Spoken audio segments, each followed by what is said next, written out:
there's a little change in the subject. Okay. So the fundamental thing is correct, HR challenging PR, but the descriptor, thank God it's not here. I've changed the descriptor because I thought when I drafted it first, I had second thoughts about it. So now the subject we're discussing is PR firms are struggling to attract the right kind of talent. Even as the business is undergoing enormous changes, what can be done? Okay. So I would like, Arwa, why don't we start with you? Okay. What was the challenge? You've been in the business for some time, right? If you look at the HR challenge in the past compared to what it is today. So, you know, I always like to create a little, I did it in my earlier panel, create a little context for what was and what is, so you have a sense of where we're going, okay? So, Arwa, would you like to just briefly, this is just the first opening remarks, about what was the PR challenge in the past, so if you, 20 years back, okay, the HR challenge, and how is it different now? So the simple answer, hello everyone, the simple answer is talent was easily available earlier and it isn't anymore. But that would be the simple answer. I think prima facie I have a problem with the word HR. Okay, by HR I mean human resource sounds really very, very formal. And I think this really, the way in which... To work, you know, if I tell people that we work 5 days a week, they look at me with, you know, raised eyebrows, that if you have to come to office 5 days a week, and I'm like, of course you have to come, you know. So these issues were not issues in the past. I mean, we worked our, whatever, off to reach where we reached, and now we're dealing with all of this. So I think this is chaos, and it is... I'm hoping it gets better, and yeah, that's actually like the biggest problem that I'm facing 20 years and now, yeah. This is like hoping it gets better as in with fingers crossed or genuinely toes, seeing fingers, toes, everything crossed. I actually have a view on that, but maybe let everybody. Navneet, right?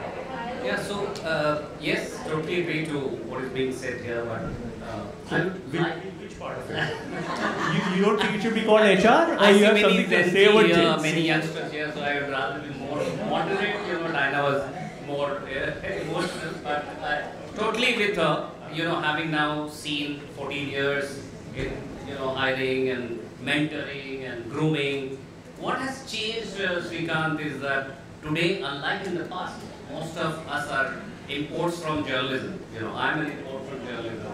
When I started, set up GreyMatters 14 years ago, many would wonder, you know, now I see that many journalists, they have. What has happened that there has been simultaneous developments, which are very welcoming. So, earlier there used to be only an IIMC. Today, you know, there is an institution offering professional courses, specialized courses, almost every major city of the country.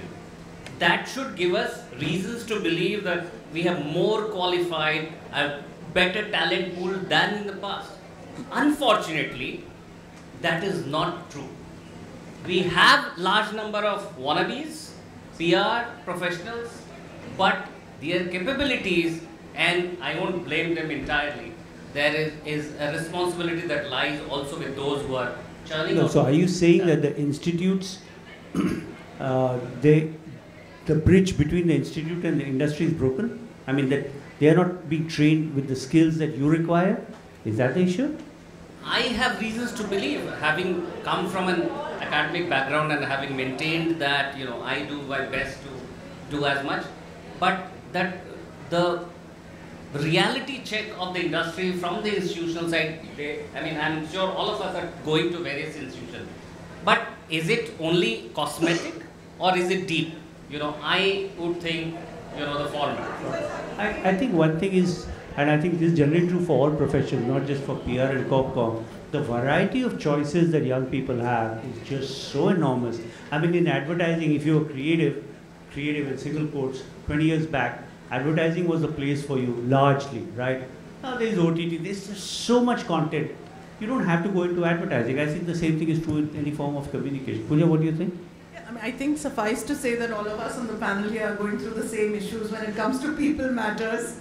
But in terms of the biggest challenge, I think, whilst we have more people necessarily joining in the workforce and perhaps even having studied the subject. Back in the day, 25, 27 years ago, there was nothing called PR and comms being taught to us in colleges. You just did a BA, BCom, BSc, and if you didn't go the science way, you did something else types. I think there was not enough access to knowledge back then, given the lower penetration of internet and everything. Today, when we have all that knowledge and we have all those more people joining in, there's no zest for life. There's no thirst for knowledge. There's no curiosity. I mean, we learned the ropes reading newspapers. These guys are just gathering news, needing headlines. I mean, in shorts is their go-to. But so I find that whole knowledge so lacking. And I think that's a big challenge. Can I say something? You know, I mean, I have to, I rarely disagree with my panel, with all my panelists. But no. But I have to say one thing. I always think that we are all products of our generation. Huh? But I'm saying it politely, okay? What I'm saying is we are all products of our generation. I'm a product from a generation before you guys as well, okay? And I think everybody's approach changes based on where they are. It cannot be that a particular point in history is correct and later is bad or whatever. So why do you think that why does it seem that you find young people are not enthusiastic? I mean, because I think this conversation has taken some other turn. I actually find the right people. You know, I actually find the contrary. That's why I said that I have a differing point of view. I think I am very, very energized by the zillennials, and the millennials are now anyways over the hill. But the zillennials... Do you realize we are managing to offend everybody in the room? But the zillennials the millennials I think have got more connected to the Gen X now. But I think so yes, they have their issues, which they are not afraid to talk about. I think the fact that they talk about it, you can always have a conversation with them. But I think the kind of creativity and the kind of enthusiasm that they bring to the table and the interest in learning, I think I am most charged when I'm actually talking to a younger, just entering the industry, wants to make a lot of difference, and is actually willing to do the late night that one was used to. Each generation, according to me, feels that the next generation was really not great. By the time you reach there, you realize, okay, so every generation has that problem. So I think as leaders, one of the things that we all need to be cognizant of is that being as open and adaptive to what they have, and therefore getting the right job out of them in the way that they feel that it should be there, I think is the way in which you could go ahead on. Okay, if you could just, by the way, I must tell you about the generational gap. The youngest person I have seen comment on the next generation was a 11 or 12-year-old saying, "Uncle, aajkal ke bacche na khelte nahi hai." Little chit of a boy saying this. So it never ends. No, actually, if you could move on from attitudes, because I think one of the things is the nature of staffing. Because I think in the earlier conversation, earlier panels, we came to this thing, particularly the rise of online, social media, the need for data, crisis management. You have basically events are live. In a context like this, as compared to traditional, what the kind of places from where we choose. So one good point you made is that needs have increased, but the number of institutes will turn out these kids, whether for good, better for worse. At least there's some essential elements they are taught, right? But the kind of people we seek now, are they very, very different from what they were, say, 10 years back? The kind of skills we expect from them? Yes, absolutely. Open to everybody. Yeah. So one of the things, Sreekant, that all of us would agree is that unlike what many youngsters would want to believe, we are intensely knowledge-driven. The PR industry per se, it has become far more competitive than when perhaps I joined PR. Why do you say more knowledge-driven? What basis? Because the partners that we are working with, they demand we were all over the place talking about data, and how we are using. So if we look at our partners, they are all looking for innovations, they are all looking for knowledge, they are all looking for ideas which would, navigate the crowded space. Are we looking for people with greater creativity than before? And therefore, something as which I have no problems in them reading in shorts. पढ़ो बहुत अच्छी बात है. Use ChatGPT बहुत अच्छी बात है. But please also, for God's sake, read newspapers. Because the kind of depth that you'll get there. So that understanding is not you'll not find this problem of talent, or mismatch of skills in, let's say, a computer programming, because they are taught that, they come and they excel. In PR, and that is where the role of institutions and us also become very, very critical, that understanding is not percolating down to among students. I go to places like IMC, and they are not realizing the depth that is needed to drive a campaign in a PR agency. It could be that the programs have not changed. Actually, the programs have still stuck in the past. What do you think, Arwa? Sorry, please, you want to Sreekant sir, I have a different, also another perspective here. Now, Please stop saying sir. Sorry, okay, Sreekant. So, primarily, while there are, of course, institutes which train students to be in the PR field, the way, especially agencies like ours, boutique agencies like ours hire, it's totally changed. Now, you know how LinkedIn has that hiring badge on your profile picture? I carry an invisible badge on me because I'm always hiring, So I'm hiring from dentist clinic reception where I meet somebody. I'm hiring from coffee shops. I'm hiring from Nykaa. This girl who sold me lipstick I didn't need, so she was so persuasive. So we're honestly hiring from diverse places, and we're hiring diverse talent. And that, in fact, is helping us because we're sort of breaking the traditional route of mass media, mass comm, because like Sir said that that the way the client needs have changed. So today everything that we do for a client is PR. It could be right from podcast to radio to and these talent who come to diverse backgrounds, I feel are very agile and adaptive, and they understand various requirements. So our hiring sort of patterns have changed drastically. So one of the things that's coming across from what you're saying, and Husain, is that the expectations, what you need now is different from perhaps, please correct me if I'm wrong, is different from what the people coming in believe PR is. Is that what it is? I think yes. And to my young friends sitting here already thinking that we are being too critical, don't we cannot do without you.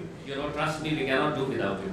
We are a little concerned about, how you need to scale up. Absolutely yes, Sreekant, in terms of the expectations, that they have as when they're walking and what they have in real. Like I share the agony and anxiety left right now. We are very really high. I'm sure Vineet has a large team, so we would not be as often as we are smaller agencies.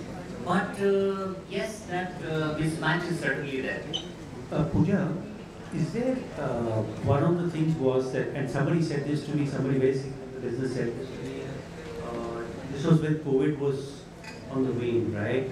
That basically we really have a problem with people, we just don't have good people joining us, we really have a crisis, okay? Would you agree with that? Are many people in PR from going to the client side or to other professions? Have you seen that change? Has it changed?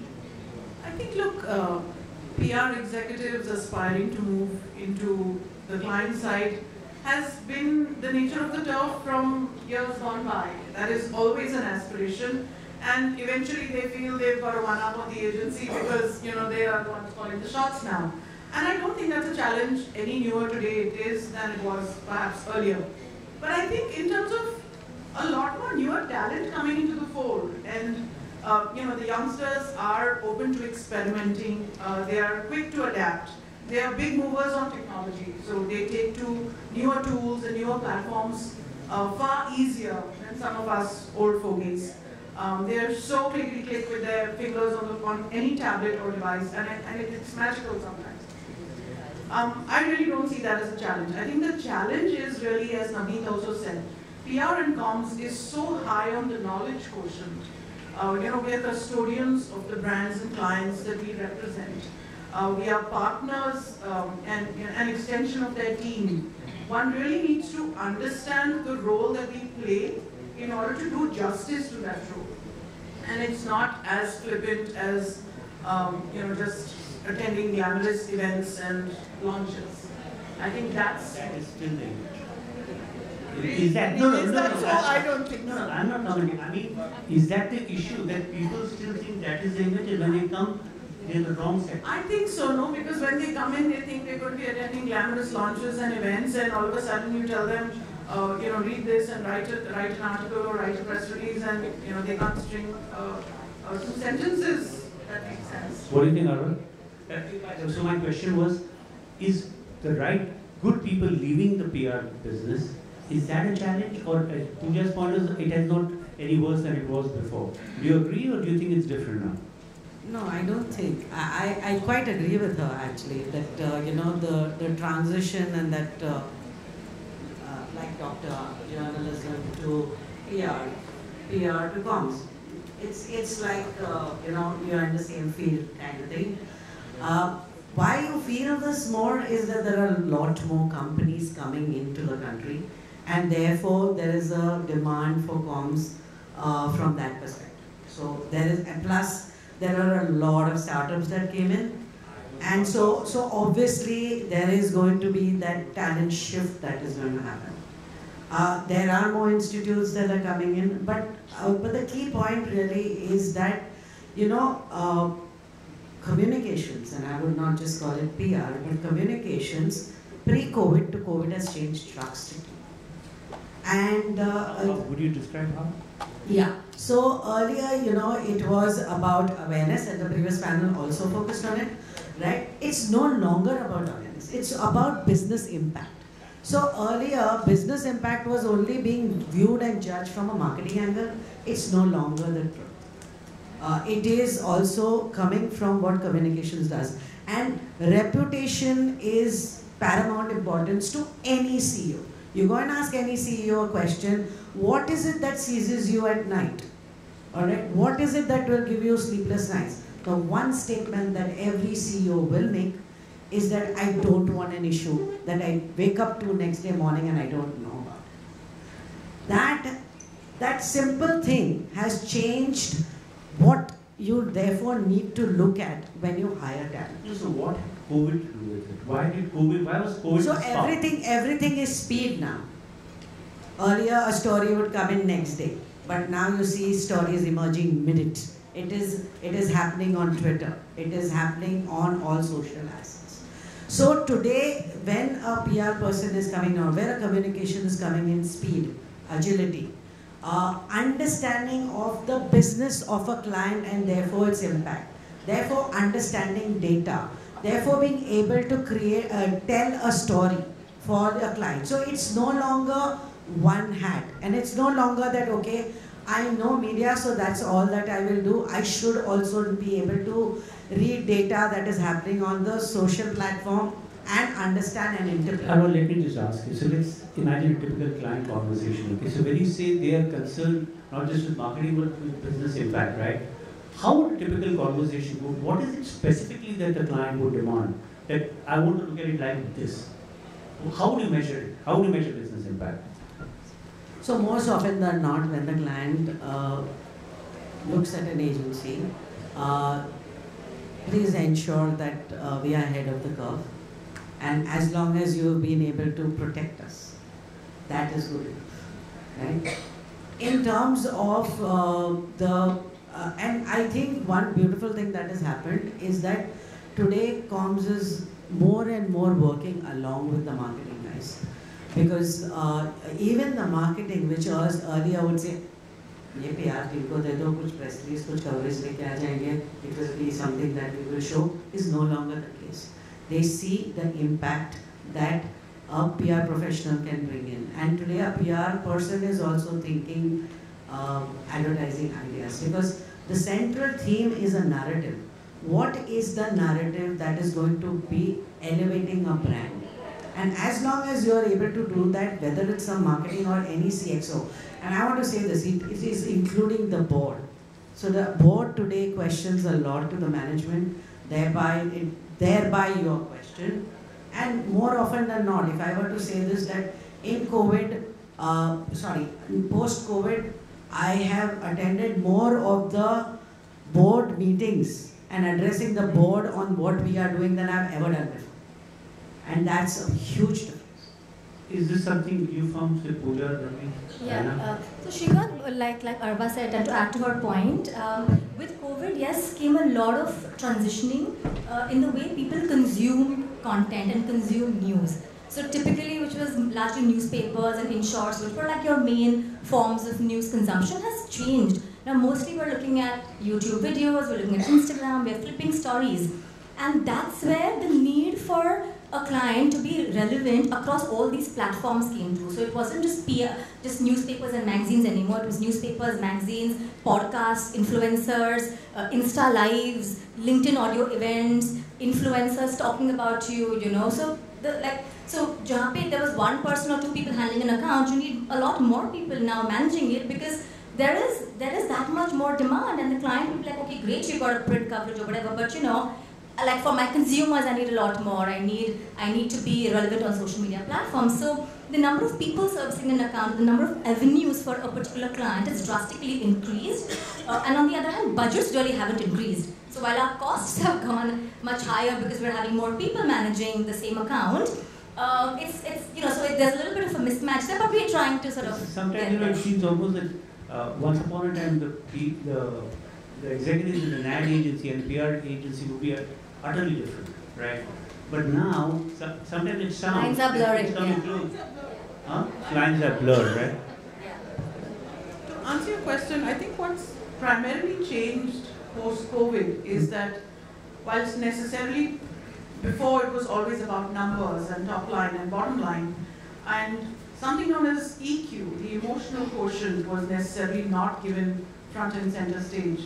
I think COVID brought in a little bit of empathy in our business leaders. Empathy towards who? Towards people, towards their customers, towards... they became a little softer on the rougher edges, I feel. Corporates? Yes. You know, towards their workforces, they became more...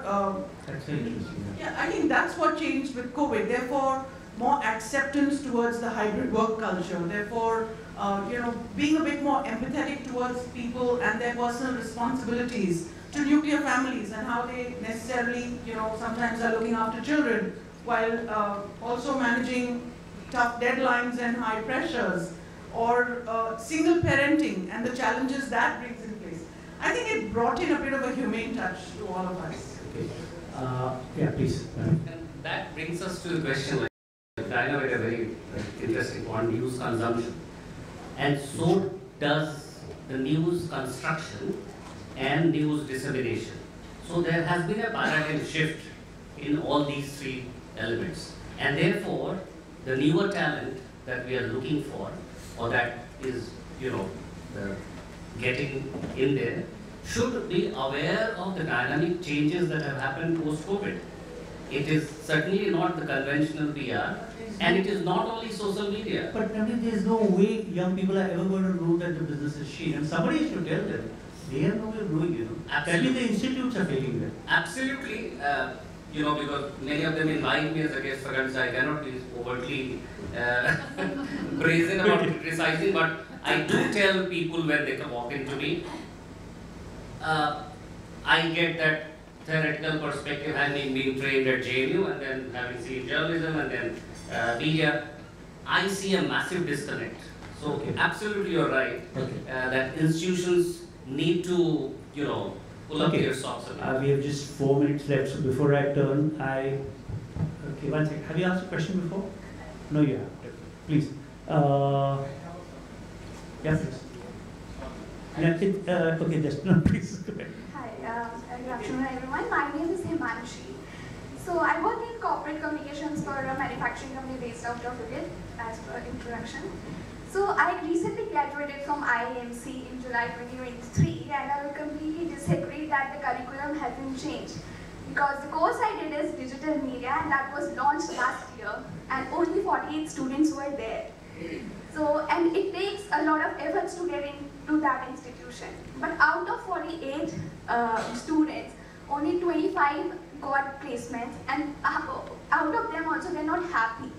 And even I said for interviews with the PR agency. Will you keep it short, please? Sorry. Yeah, they never reverted me back. So my question is, do the PR agency don't have space for young talent, or they just want to keep the old talent? Do you want to ask anybody specifically? No, it's open for all. Open for all. We are constantly hiring. Yeah, You we know, are constantly she has a hiring. hello. Diana and I just said she goes to a coffee shop and she's hiring. She's buying lipsticks and she's hiring. I mean, we're always looking for people. Yeah, so... Very much. We are always hiring, and there is certainly a need. I went to a... May I suggest one thing? Just catch them outside. Don't leave this place without getting a job, alright? Absolutely. And we won't let your employers know. Yeah. Thank you. Please.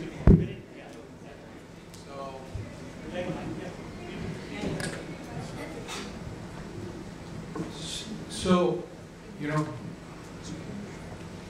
15 years, from 2 to probably 200 right now, I personally feel the biggest challenge is not the talent, not the understanding, is the hunger, is the